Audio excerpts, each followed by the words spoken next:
অনুপম ইনি দেবী কৃষ্ণ জীবকালী বা মহাকালীর রূপ।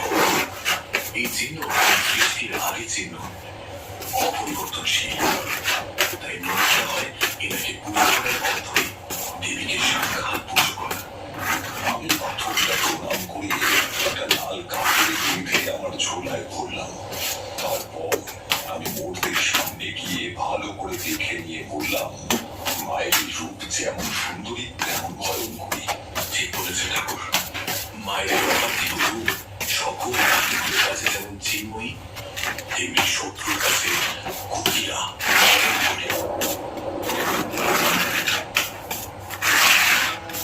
দেবী কন্যা মহাবীরা একটি মৃত্যু মেঘের উপর তিনি দণ্ডায়মান। বিদ্যমান খড়গ এবং রক্তপূর্ণ পাপ। তিনি বাঘের জন্মের ন্যায় হলদে বস্ত্র নিম্নাঙ্গে ধারণ করেন। ঊর্ধ্বাঙ্গ দীর্ঘ কৃষ্ণকায় দীর্ঘরাজি দিয়ে ঢাকা, দু চোখ বিশাল এবং শ্বেত ভাগ বৃহৎ, আর তার ভিতর ক্ষুদ্রমণি।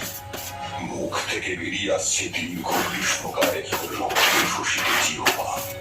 সমস্ত স্থাপত্যের পিছনের অংশ ঘন লালচে হলদে অগ্নি প্রজ্বলিত হয়ে আছে।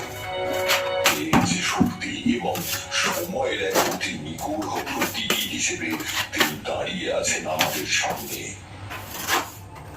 এরপর করজোড়ে প্রণাম জানিয়ে অগ্নি আমরা পুনরায়